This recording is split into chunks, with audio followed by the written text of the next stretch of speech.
On parle géopolitique aujourd'hui, de câbles et aussi de data center avec Jérôme Totel. Bonjour. Bonjour Delphine. Vous êtes le directeur de la stratégie et de l'innovation de Data 4, donc opérateur, investisseur majeur sur le marché des data centers en Europe. Début septembre, le média CNN révèle que les États-Unis voient un risque croissant de sabotage de câbles sous-marins stratégiques. Une unité militaire secrète russe dédiée à ce type d'opération aurait été repérée au-dessus de câbles sous-marins de la mer Baltique. Alors, est-ce que vous êtes inquiet de ces activités navales russes au-dessus de câbles sous-marins positionnés comme ça au nord de l'Europe? Alors inquiet, c'est peut-être pas le mot, mais en tout cas il faut être vigilant, c'est sûr, puisque un câble sous-marin est constitué de deux grands éléments. Il y a le câble en lui-même et puis il y a les landing stations sur chaque continent, qui sont des stations d'atterrissage, si je vais essayer de le dire en français. Exactement, des stations d'atterrissage. C'est des mini data centers qui sont au bord de la mer pour accueillir le câble sous-marin. Et les câbles sous-marins, ça fait des milliers de kilomètres entre deux continents.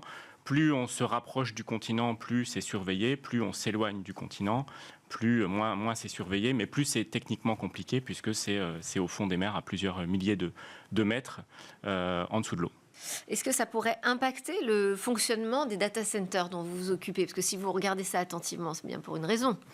Alors, ça pourrait impacter le service numérique de certains pays, mais il faut savoir que chaque pays, par exemple la France, a aujourd'hui une trentaine de câbles sous-marins qui sont connectés pour relier les différents continents, les États-Unis, l'Asie, l'Afrique, le Moyen-Orient.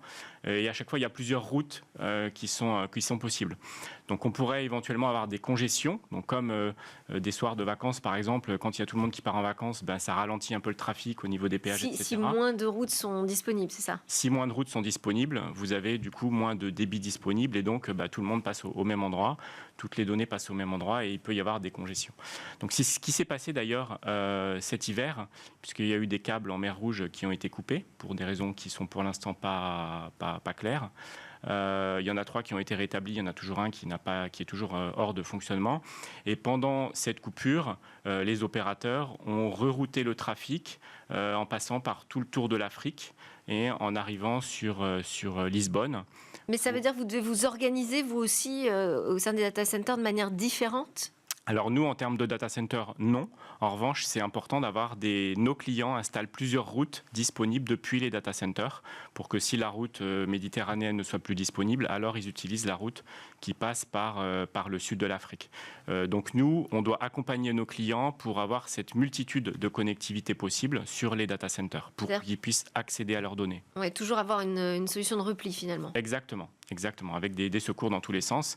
Il faut savoir aussi que les câbles qui sont installés, chaque nouvelle génération de câbles peut transporter beaucoup plus de données.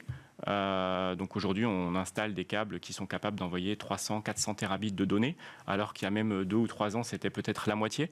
Donc si c'est un câble qui est impacté, qui est très récent, du coup, il y a beaucoup de données qui ne pourront pas passer. Si c'est un câble qui est beaucoup plus vieux, ce sera moins impactant puisque c'est un câble qui est capable d'envoyer beaucoup moins de données. Alors, il faut savoir que la France, c'est le 4e plus gros détenteur de centres de données en Europe. Exactement. Et demain, comment ça progresse? Alors, c'est une très bonne question. Ça devient difficile dans le marché des data centers d'en installer de nouveaux? C'est pas simple. Néanmoins, on en a besoin, puisque on a tous les jours, on utilise de plus en plus de services numériques, soit pour des besoins personnels, soit pour des besoins professionnels. Donc, on a tous entendu parler du cloud.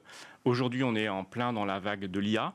Il faut savoir que 80% des données qu'on utilise en Europe sont encore hébergées aux États-Unis. Donc, on a besoin de câbles sous-marins. Mais on a besoin aussi de souveraineté. Donc, ces données, on a besoin de petit à petit les rapatrier en Europe. C'est la raison pour laquelle on a besoin de nouvelles infrastructures numériques, à la fois des câbles sous-marins, des réseaux terrestres, mais également des data centers pour héberger ces données en Europe. Donc, on estime aujourd'hui en France à une multiplication par 3 entre la quantité de data centers qu'on a aujourd'hui et ce dont on a besoin en 2030 pour accéder aux nouveaux usages de l'intelligence artificielle et du cloud. On va continuer de parler de cette stratégie d'autonomie numérique avec mon grand invité Guillaume Poupart juste après. Merci beaucoup Jérôme Totel de nous avoir éclairé en tout cas sur ces nouveaux risques aussi qui pèsent sur les télécommunications. Je rappelle que vous êtes le directeur de la stratégie d'innovation de Data 4. Merci. Merci.